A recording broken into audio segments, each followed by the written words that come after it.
Actor Bhavana Menon, who broke her silence on sexual assault, sexual harassment by actor Dileep on this platform, The Mojo Story, is now going to be going to court asking for a change in both judge and trial court. I'm Barkha Dutt, you're with The Mojo Story. We are revisiting a case that made a national headlines. Well-known actor Bhavana Menon, whose name we are using with her consent because she was on record on our platform and subsequently other platforms talking about the sexual assault case that she has been fighting for the last many years, is now feeling increasingly anxious and disillusioned. She believes that her hopes for justice are somewhat weakening because of the way the case and the investigation has unfolded thus far. In fact, her legal team has confirmed to us that this week she will be approaching the court for a change in both judge and trial court, which means jurisdiction. Revisiting this case that has fallen off the headlines, especially in many parts of North India, let's introduce our panel today to talk about also the loneliness of being a woman who speaks out on sexual abuse. We're joined by Rahul Easwar, who's an analyst and commentator. We're also joined on the program by Mr. PVS Girdhar, who's a lawyer and practices at the Madras High Court. Dhanya Rajendran, who's the editor of NewsMinute and whose platform has actually done the most in-depth reportage on this particular case, is also with us. We're joined by Chinmayi Sripada. Chinmayi Sripada is, of course, somebody who, apart from being a playback singer, has had her own Me Too battle and has often spoken about the costs she's had to bear for breaking her silence. And also joining us is Bina Paul. Bina Paul is, of course, with the Women's Collective, who first spoke up not just in the Bhavana Menon case, but also for multiple other cases of sexual harassment and sexual abuse as well. So, Dhanya, I want to start by asking you to talk a little bit about where things stand. We know that the next date in this trial is going to come up later this week, but we also know from Miss Menon, and she's given us consent to use this fact, both her identity and the fact that she's a bit worried about the way the investigation and the trial is going, that she wants to appeal now for a different court and a different judge. So, can you tell us a little bit about the reasons why she would be so worried at this point? So the first thing is that there was a further investigation which the Kerala crime branch had started into the case. They have submitted a status report today to the court. As far as I know, in the status report, they've asked for one more name to be included in the list of accused, which is the friend of Mr. Dileep. His name is Sharad. We don't know exactly what is the kind of evidence which the police found in the further investigation. The other big development is that Bhavana herself has gone to court. She has approached the High Court and she has made several very serious allegations in her affidavit filed before the court. The first, of course, is that she has asked whether she says it is suspicious the way the presiding officer or the judge has been behaving. She has cited examples of why she thinks so, including including the memory card with the sexual assault visuals. She has also asked why there has been no probe into whether this memory card, which was in the safekeeping of the court, whether it was accessed by someone and why there has not been a probe into it.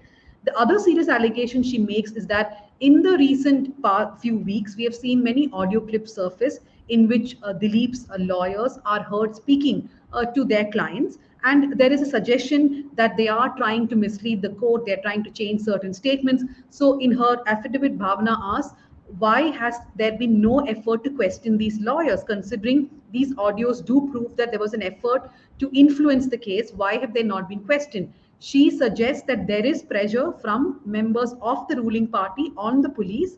Let's not forget that prominent actors and office bearers of this AMMA association are also members of the government and the ruling party. So she does not take any names, but she clearly says that there is influence from the members of the ruling party on the investigators and via the lawyers not even question them. Yeah. So, Dhanya, the point also is that the HEMA Commission report that was set up has also not been made public, the commission that actually inquired into this. And the CPM government has not, has declined to do this. What is the reason for this before we open this up for further conversation? I think the CPIM government, first thing, there is a lot of pressure on the government to release the Hema committee report, but the government simply doesn't seem to care. Initially, the government was trying for all kinds of loopholes as to not give the report. It said it's not a commission, it's a committee, and many reasonings the government came up with.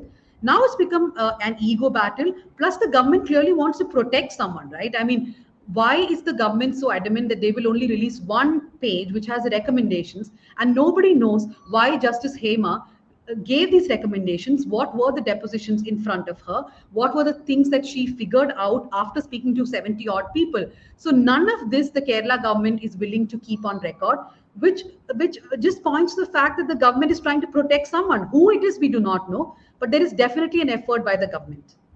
Yeah. So let's open this up now. Hopefully, Bina will be able to reconnect with us. Chinmayi, let me get your perspective. And, one of the things that Bhavana said in that first interview to me, and we'll play that clip right after we speak to you, is about the loneliness of this journey. Let's remember that this is a fight that's been on since 2017. As Dhanya now mentioned, she's had to go again petitioning the court. She's lost faith and confidence in the trial court. And you have Dileep out on bail, adorning magazine covers. And so on, and living life as normal. You went through something similar, the loneliness of speaking out and then being faced with the problem of not even getting enough work. How do you see what's happening with Bhavana Menon? Ever since I saw the first reportage, and I only saw a lot of this reportage on Dhanya's NewsMinute. So from then on, I have just been appalled at how Dileep has been hero worshipped, and the day he comes out on bail, he comes out as if he's some sort of a martyr who's done something for the country, some sort of a freedom fighter who's come after so much struggle. And then there's this photograph, and then headlines and front page articles on all these fans and all the love he's getting. And this is the kind of story, and this is the kind of imagery that people are given. And it doesn't, especially for women, to stand up and speak up. Because in 2018, when I kept saying, you guys, try and speak up, speak your truth, it's still the truth. And then you just realize that all these men who have been named as abusers, assaulters, and are known to be assaulters or rapists have actually lost nothing. And the women who have gone out on a limb, and probably all their limbs, have lost almost everything, right from character assassination, their careers, their mental health, and the constant, especially when you're up against somebody as powerful as Mr. Dileep, and the kind of support he gets. And it's been scary, watching all these developments that have been happening in the case, especially with the witnesses, right? All of them turning hostile, and then all of them just posing together for photographs. It's just a very, very different level of low for humanity, I think. I don't know how Bhavana is managing this, but I think at some point she shouldn't even have to be going through this. I mean, it's heroic what she's going through, but she shouldn't go through this trauma. It should be easier for us, despite so many people on social media telling us that, oh, laws are so women centric, you guys get justice, and I'm so tired. Yeah, you're tired, and I can only imagine those levels of fatigue, but also the levels of loneliness, and I think that is something that Bhavna spoke about. So before I come to Rahul, Easwar, and Mr. Girdhar, and hopefully Bina will be able to also join our conversation, let's play out for you. As I said, we must first acknowledge the role of the News Minute in consistently following through this. Then Bhavna posted on Instagram, first revealing, herself to be the survivor of this sexual assault case, and then subsequently in an interview to me, she spoke extensively about it. And one of the things she spoke about was that sense of loneliness and the pressure that she has felt in fighting for justice. Listen. Are you asking about how lonely I felt? I think, see, I have an amazing supporting system. I'm so thankful for that. I'm so grateful for that, from my husband to my family to my friends to the public. I mean, the audience, they've been very, very kind to me. It is very overwhelming seeing the kind of love and affection and support, coming on my way. I have to thank them. Even when I travel, people will be coming and talking to me, hugging me, and saying things like how they're praying for me, that I should get justice, and they're always with me. All these kinds of kind words. It is definitely very, very touching, very overwhelming, and I should thank all of them for that. Uh, but when, like I mentioned earlier, when I had to go to the court for 15 days, that happened in 2020, and it was not in one stretch, it happened in like a 7 months period. So I was in the court for 15 days, and those 15 days from morning till evening, each and every second of it, I was sitting in that court trying to prove that I didn't do anything wrong, that I am innocent. I am not the one who should be sitting here. That sitting in that court for 15 days, facing 7 different lawyers and their questions and cross examination and re examination and all that, that's when I felt very, very lonely. I have this immense support from people. I should never, ignore that. But when I was in the court, there was nobody. The court full of people, yes, but yet I was very lonely, devastated, devastated because, going through that again and again and again, proving that I didn't do anything wrong, that I'm innocent. Those 15 days from morning till evening, I felt very, very, very lonely. And the important point that she makes there is about the onus being placed on her to prove that she hasn't done something wrong. She's had to face a whisper campaign, a slander campaign. Multiple witnesses in this case have been slandered and vilified. Rahul Ishu, let me bring you in at this point. You have not supported, you've been one of those who has not stood with Bhavana Menon in this fight. Why is that? Why have you been somebody who has questioned her in the way that you have? I totally stand with Bhavana and I totally stand with the survivor. But that doesn't mean Dileep is a culprit. Dileep is falsely implicated in this case. This is a fake case against Dileep. And until now, not even an iota of evidence is produced in court. This is not told by a male person like me. See, I'm a right winger. By I applaud CPM government, left government for being unbiased in this. And the judge Hani Varghese, who is a very known leftist supporter, even regarding Supreme Court, there was a case regarding that. Even she is a person who is supporting Dileep because there is not even an iota of evidence. Media propaganda cannot be substitute to hard evidence in court.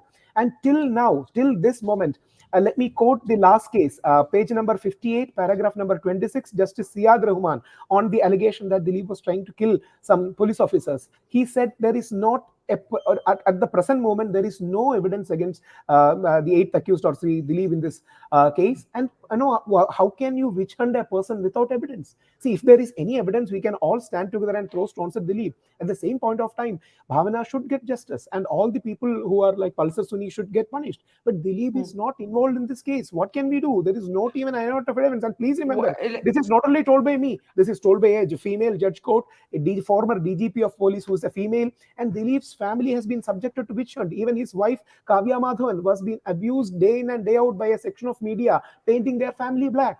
So shouldn't we have a sense of proportion? Also, I'll just say two things there. Also, Manju Warrior has been slandered. If you're talking about True, Kavya, very let's true, also very talk true. about Manju Warrior. Secondly, there is an audio clip, whether or not it is accepted or admissible as evidence. There is an audio clip that suggests a linkage with Mr. Dileep in this murder conspiracy case. That is the second case that is ongoing against him, Rahul, as you know. But since you've raised legal perspectives, let me bring in Mr. Girdhar here. The point in all of these sexual harassment, sexual assault cases, as we just heard Ms. Menon saying, is that often a woman cannot supply the evidence that is needed, to conclusively show that she's telling the truth. And that is why she spoke about that onus falling on her to prove that she has not done something wrong. Mr. Girdhar, legally, now that Bhavna's petition is back in the court asking for a change of judge and jurisdiction, what do you think can or should happen? See, since the matter is sub judice, I don't want to go into the merits of the case. It is true that there's a tremendous pressure on the victim during trial because she will be cross-examined by a battery of lawyers of the accused. But that is the way our justice system operates. Evidence has to be given, and the accused has every right to cross-examine and prove the prosecution wrong. Having said that, the law itself provides for protection to the victim, that they cannot character assassinate her, or there's a special provision that the cross examination should be sensitive without harassing her, and various safeguards are provided in law, but often they are breached, and it depends on the judge to deal with it sensitively and overrule the certain questions that tend to scandalize the victim or harass the victim. Having said that, I was quite surprised that Rahul said that the judge also supports Dileep. I wonder how a judge can support any particular accused or any particular person. Uh, the judge has to be objective. I don't know about this judge, so I'm not going to comment on her. But we will only know at the end of the trial, after all evidence has been let in, whether Dileep or others are guilty or not. As of now, I presume that Yeah. the case That's is an important progressing. point, and I can see Dhanya wanting to come in on that, and then I'm going to try Bina's connection another time. Dhanya, go ahead. No, I wanted to point out the same thing. Rahul says that the judge herself has been very supportive of Dileep. That's the whole thing that Bhavana is trying to point out in her affidavit, right, Rahul? She is saying that why was the memory card with the sexual assault? Why has there been no probe into what happened? The judge had this memory card in her safekeeping. I mean, multiple times I have read every petition Dileep has filed in the Supreme Court, High Court, everywhere. Multiple times Dileep has very confidently said the judge is convinced of my innocence. How does Dileep know that so fast? These are the things which have been mentioned in petitions, which is the reason why now the survivor is saying that look, I have suspicions over the presiding officer's behavior, and I think she's entitled now to raise that suspicion.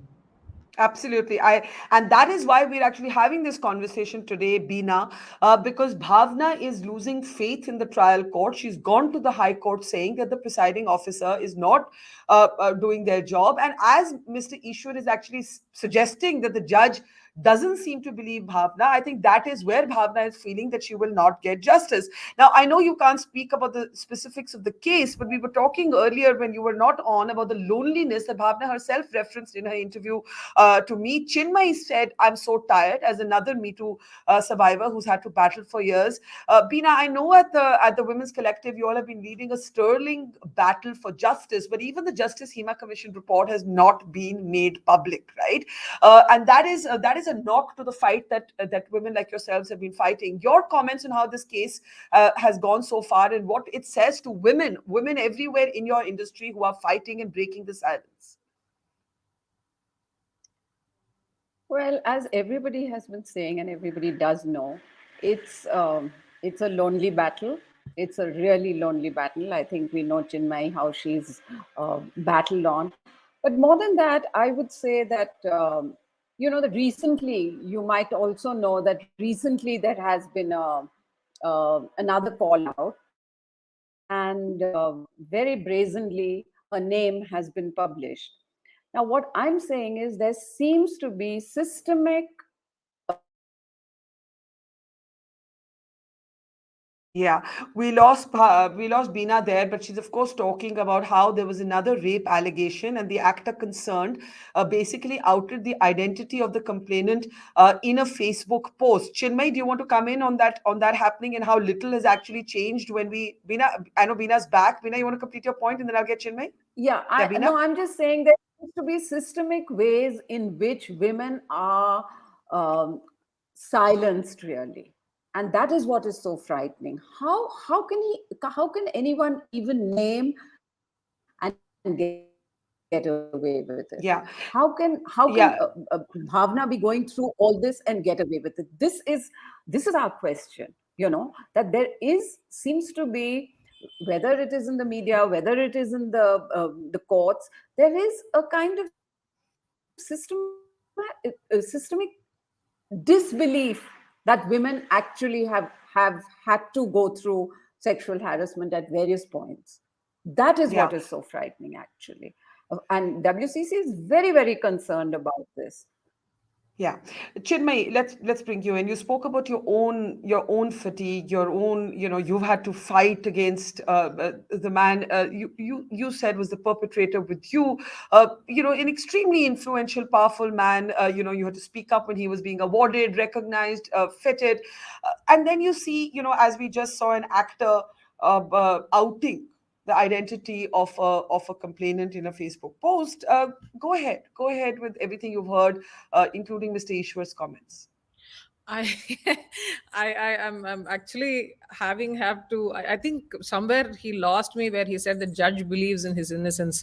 So the judge is supposed to be basically unbiased throughout the entire proceedings until all evidences that are currently not available, right, should be presented to them. But anyway, that apart, this actor who outed the name of the person, the survivor who named them, you must see the amount of support he got and the Hmm. character assassination she got, and how he says that if she can name me, I will name her.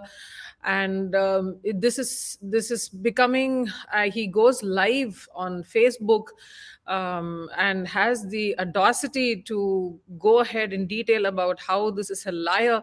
And they this entire gaslighting of women who dare to speak up, because these assailants, these assaulters know that there isn't hardcore evidence that we can always give. The people are also expecting video evidence, and the max that they will get from all of that is just, I think, entertainment. They actually, generally in the public, they don't really care about giving the survivor any justice or making her life or his Yeah. life or their life any better. And I have constantly seen my predator, who's not just my predator, he is abused a whole host of women, constantly be awarded by multiple state governments, multiple chief ministers. The recent past 1.5 months ago, there was 5 or 6 chief ministers, and this man is standing along with them. And I'm like, hey, what, you guys are talking about women's safety, but then as long as it's a man in their own fold, it really doesn't matter. Because a man who actually banned me, who's the president of the dubbing union, is was recruited by the BJP. So yeah, and he's a motor mouth. He's known to be abusive on women in public, and unabashedly so. So I mean, you can't provide any more proof that this man is abusive. I don't actually have to give proof. He proves it himself. And the Yeah. fact that we need to have to prove ourselves time and again that, hey, मैं सती हूँ, मैं सावित्री हूँ, तो it's really, really incorrigible. And then all these people say you have no proof, you have no evidence, and hence you're lying. Especially when it comes from a lot of the men, and of course some women as well. It's infuriating, because I mean, what do we get from this, right? We get slandered, we have our jobs taken from us, we are spending on legal cases, we have our characters assassinated in court. Mr. Radha Ravi's lawyer tells the judge in open court, this woman has no character, she's known to be characterless. This is an argument. So the sensitivity that people talk about in courts is missing. It's absent, actually. So it can break your heart, and then most of the time it's very fatiguing. You feel, why am I going through this? But you need to still go through this, because this man has very openly said, if she wants, she can go file a case. It will take 20 years, because that's how it works, right? For 20 years I'm going to be banned by the Tamil Nadu dubbing union, my job, my singing and my dubbing taken away. I'm an extremely talented singer. I don't have to keep proving. I mean, my body of work proves for it in 6 Hmm. languages. But the Yeah. fact that abusers can get their way because they have their money and political power, and I can't, even though I have the talent, and I don't have the power and the money that he has. So what examples are all of these men and society setting Yeah. for women? Yeah, and Rahul, that's the point, as a self-declared right-winger, you just paid a compliment to the left government. I mean, maybe on sexism, politics transcends ideology clearly, right? No, Barkhaji, I repeat the point. The judge called Hani Varghese has been supportive of Dileep. Not only Judge Hani Varghese. And Just that's the no, no. problem. That's what Let we're me trying to say. let me complete. Let me complete. Yes. Justice Kausar, Rahul, it's Justice very sad let you me say complete. things like this. Please, No, it's please, ma'am. You people are saying the same thing, right? When I am repeating it, how does it become bad? How are we Dhanyaji is saying the same we thing? are no. not saying the same thing. We are Ma'am, not let me saying the complete. same thing. Dhanyaji was raising, and even Bhavana is raising the allegation that Judge Hani Varghese is supporting Dileep, right? I'm saying the same thing. Judge Hani Varghese is supporting Dileep. Justice Kausar is supporting Dileep. Justice Govinath is supporting Dileep. Justice Siyad Rahman is supporting Dileep. And what does Supreme that Court judges. prove to you? Hold Okay, on. hang on. What does that I prove to actually you? Let me want to say complete. thank Let me you. just complete, ma'am. Okay. Supreme Thank Court you. judges are supporting Dileep. Why? Because 4 years No. of continuous persecution, a legal persecution is happening to Dileep. And let me point out one thing that Okay, why? prosecution said it. Why? According Because to you, there is not why? because there is not even According to an you, why? As because Chinmayi just asked a just two question, lines, just what two do you lines. think women There get is out not of? even there is not even an iota of evidence against Dileep. Can I ask you Chinmayaji's something? case Can and I ask you Dileep's case is something? different. Can I just explain? Yeah. Because people may misunderstand. Chinmayaji's case and Dileep's case is different. Dileep is accused here of a conspiracy. Dileep is not actively taken part in it. Dileep is accused only of 120B, where it is said that he engaged Pulsar Suni. Not even an iota of evidence is produced till now. That's the reason why there is continuous backlash How against do you the know? prosecution Have side you been because it is sitting in said by court? court.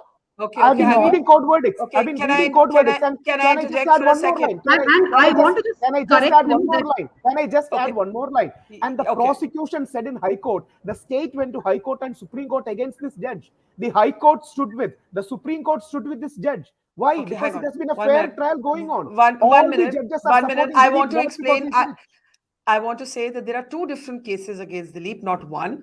One is the sexual assault case, in which, yes, Dileep is the eighth accused, and he is, according to Miss Menon, the allegation or the charge against him is that he hired the person who plays Bhavna. We forget how horrific this case is, in a moving car in which she was assaulted. That's case number one. Case number two is an audio clip has surfaced, which you, Mr. Easwar, would have also heard, in which the suggestion is that there was a murder conspiracy against one of the policemen who was in fact investigating the original complaint. To that Four. extent, I'm simplifying it. Both of the cases are linked. Dhanya, you were wanting to say something, and then Bina. Dhanya, go ahead. Yeah, I just want to set the record straight when Rahul keeps repeating that the Supreme Court supported Dileep. I don't know exactly how Rahul came to that conclusion because he should very well remember that one of the cases that Dileep kept fighting, he went from the district court to the high court to the Supreme Court, is asking for the visual sexual assault. Dileep wanted the visual for himself, saying that my forensic experts will go through it. If the Supreme Court was so supportive, then they would have handed over the visual to Dileep, right? That did not happen. So let's not make loose comments that the Supreme Court is supporting Dileep, the High Court is supporting Dileep, etc. Yes, in one petition where the survivor had asked for the judge to be transferred, the High Court did not allow that. Now, does that come as a huge surprise? Courts are not prone to shifting judges because it sets wrong precedents. Everybody will start asking for judges to be shifted. She has asked it again. Let's see what the High Court says. But there are also very serious allegations she has made in that, including the fact about the video, right? So, Rahul, don't make general comments saying that the Supreme Court has been supporting Dileep. Even by the verdicts of Supreme Court, that is not true. Okay. I want to go to Mr. Girdhar, but Bina, you were trying to make a point also. Bina, Well, go ahead. I would always like to bring it back to the women who are going through all this, basically. Yes.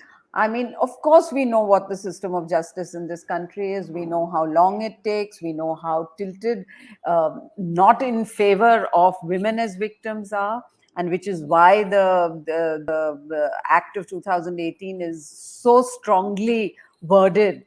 You know, so I would just like to say that, look, we don't know the truth. Neither does Easwar, Rahul, nor any of us actually know what's going on. It's a closed door trial, right? It's a closed. Yeah. So let us not assume that Honey is for or against or whatever. We are saying that what we are watching is Bhavna having to go from pillar to post. That is what we are worried about. Why is she having to go from pillar to post to ask for this, to ask for that, when very clearly she is not the one who is in the wrong. Why does Yeah. she have to do it is my question. Yeah. And that is what is the serious question. That, I mean, for somebody like Rahul to say, yes, it's easy, it's not easy. It's certainly not easy for her to do this. And I think the system, and there is no doubt that she has gone through this experience, right? Or do you doubt that as well, right? Absolutely. She has gone through an experience. It is for the state to find out and protect her. And that is what we expect. We do Okay, not let me get Mr. have... Girdhar in. Let me Yeah. get Mr. Girdhar in, then Rahul can respond. Mr. Girdhar, please do go ahead. I'd like to make 3 points. One, I'm very surprised. Probably Rahul does not realize the consequences of what he is saying. See, ordinarily, I don't like to comment on pending cases. But if that is the perception that people have, that judges are supporting Dileep, then it's a good case for transfer, because transfer is not only on the fact whether the judge is in fact biased, but whether there is such an impression, because public confidence in the judiciary could be shaken. One. Second, one needs to understand that, see, as the attempt is that there's a trial to determine whether certain person or persons are guilty or not. In this process, whether there is procedural justice, whether, I think that Mr. Dileep and other people are getting procedural justice, but the victim seems to be harassed beyond what is necessary, and that is the issue. The issue is not whether he is guilty or not. The issue is his guilt will be determined at the end of the trial, and there Rahul is right, and others also. The third aspect is that we need to remember that though the legal system is fairly objective and tries to be fair, we are living in a society which is not. We are living in a highly patriarchal society, and more importantly, today we are living in a masculine, political majoritarianism where it is fashionable to give rape threats to Muslim women, and that is often applauded by powers that be. So, in this atmosphere, a woman who is subjected to such a trial is likely to face more pressure and more harassment. I And think the that excellent has to be point, met yeah. separately. The And last Mr. point Gir- I would like yes. yes, last point Yes. I would like to make is I compliment Bhavana on coming into the open, because while 228A section 228A IPC is meant to prevent secondary exploitation, that is exploitation of the exploitation. It is time that more women come up and speak out as survivors rather than victims, because that neutralizes, and then that helps to stabilize a climate where more people are able to openly support her. Though Yeah, this I think backlash is likely to be there initially. Can I interject and just add one thing, sir? Sir, the divine or the devil lie in the details. When Dileep was arrested, the entire Kerala was against him. People were abusing him. Right now, the entire sentiments is changing, because even after 4 years, there is not even Who an says that? iota of Sorry, evidence. Rahul, I disagree. The trial court judge said that last time. For example, the prosecution said we have 12 messages. Trial Rahul, court do you judge, realize? Rahul, do no, you realize that the No, trial no, court the judge that you prosecution keep judge said that quoting? entire Kerala is with Dileep. I can understand. Ma'am, exactly. The trial court judge is asking a question. If Dileep deleted 12 chats, what is the relevance to this case? She asked for the forensic report. The prosecution said we will give it the next time. For the 4 years, Kerala people have been seeing the witch hunt against the Dileep. That's the reason why the courts have Okay, changed. can I That's the reason why public perception is changing. can I actually pick up Mr. Girdhar's excellent point and put it to you, Rahul, that Dileep is getting the procedural due process, and Bhavna is in fact being denied it because there is material evidence before this judge, that is Bhavna's allegation in an affidavit, that is being ignored. We now have evidence that data, for example, is sought to be deleted. You say the trial judge says, what's the relevance to this case? Why would forensics not look at it and then decide if it's relevant or not, right? Who are we to say whether it's relevant or not? Ma'am, it's for the judge to say, right? And do you know what really happened? Even the judge's family is abused by a section of media. Her husband was brought into the question. Their case, their family has been brought into the question. And this is a word not used by me. I'm sorry to use this word. This is a word used by the prosecution in submission to the High Court, where the prosecution said, it is not, the judge said it is not prosecution but prostitution going on. This is a word not said by me. That much low is the prosecution argument side. First thing, There is Barkha, no merit. Rahul is There is no timelines evidence. Yeah, I am There not is familiar no with this evidence. Rahul is like in an Avengers movie where he keeps going and coming. I am Okay, Rahul, hang debating on. with evidence. Rahul, hang on. Hang on. Now, Dhanya, No, and no. then First Chinmayi thing, gets the last one. Rahul made a lot of points, right? First thing, he just keeps going through time periods. This prostitution, not prosecution comment happened when the first prosecutor, Advocate Sureshan, was in charge of the case, at that time there was a lot of tension between the judge and the prosecutor, and he resigned from the case, right? So that's one thing. Now Rahul says that the media has been abusing the judge and her family. I'm sorry, but this happened because there was an audio in which one man, we don't know who, calls Dileep and purportedly says that what we needed has come, that the judge's husband was involved in some case and he has come to us for help. So basically, they talk of a quid pro quo. Now, when this audio is out there, obviously people are going to report about it. That doesn't mean people are abusing the judge and their family, right? Okay. Us reporting is not equal to abusing.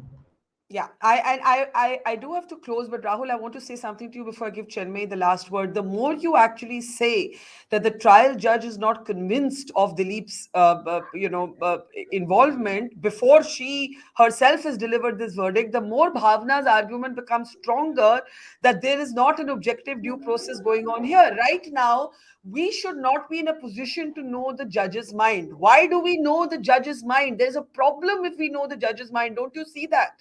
We should not know. Maybe Dileep is innocent. Maybe Dileep is not guilty. But why do we at trial stage know this? That is what Bhavana Menon is questioning. Because Rahul. prosecution has not produced any evidence. Emotional propaganda cannot substitute evidence. Emotional propaganda and emotional blackmail cannot substitute evidence. That means the verdict has been reached before the trial has been done. No, there's we a have problem, been looking right? for evidence. There is not even. Okay. Barkha might know the entire media is against Dileep, but still now not even a piece of evidence is there. What to do? How can we defend the person? Bina and then Chinmayi. Bina. Well, I'm really astonished by this kind of argument because I think also, Rahul, I've heard you sort of in many channels often belittling the fact that women come out and speak, and you talk about how it's always, it's always fabricated stories, and you've got evidence that it's mostly fabricated. I think that mindset is the problem, that you start with the assumption that a woman after 3 months or 3 years comes up with an allegation, and at once you believe that it's a fabricated story. I think that is the problem, basically. And but yet, let me say here, while I give Chinmayi the last word, that how Rahul looks at this case is how a number of people are looking at this case. Rahul is not a fringe voice, this is some minority voice. This is the perception that women who fight in court are battling. There is not a single sexual harassment case that I have followed in my life as a journalist where there hasn't been a sexualized innuendo about the woman who is filing the complaint. Chinmayi, last words to you. I mean, this is what happens to a woman who immediately went and filed a case. All right. There are women like me who were so scared because we were far younger and we were not raised by society, by our own homes, by our parents to say that, you can speak about and report molestation. And of course, how the stigma is about reporting something like this. I spoke up multiple years later.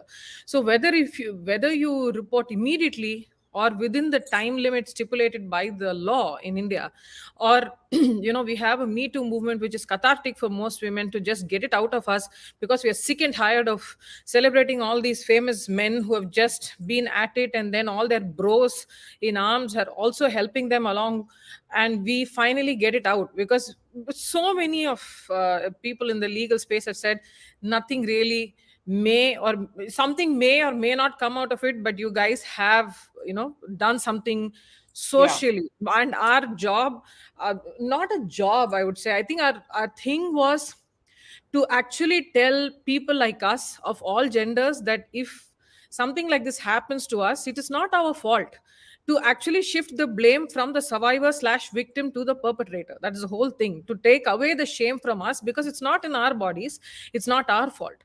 But I mean,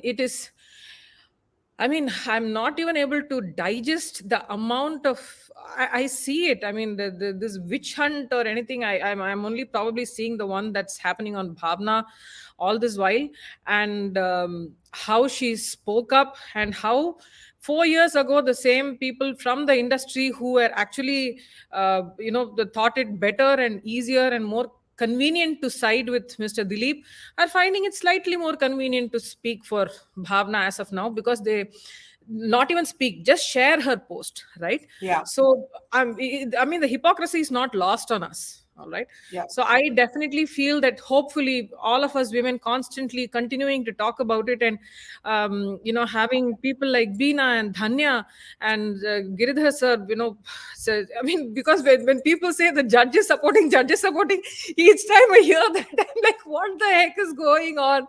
I mean, this is exactly what we go through in courts, Yeah. right? We hear so many things on the court Yeah, corridor. I think I just want to close by underlining that anyone who thinks, that women gain something, anything at all, by actually fighting these lonely, prolonged, expensive battles where their lives are opened up for scrutiny, personal, intimate details of their lives are opened up for scrutiny, for judgment, for whispers, for slander, and the innuendo is almost always about their sexual relations, true or false. This is not an easy battle for any woman to fight, Rahul. So we will have to, in this case, I will not feign any neutrality as a moderator. I will have to go on record to disagree vehemently with you, but we will follow what happens closely in this case this week. Chinmayi, thank you for speaking up for yourself and for Bhavana. And to everybody out there fighting the good fight, let's see what turn this case takes later this week. Thank you very much, and see you soon. Thank you. It's great to see you here. Thank you for watching our work. If you haven't subscribed yet, don't forget to click the bell icon and subscribe to Mojo Story and support independent, robust journalism.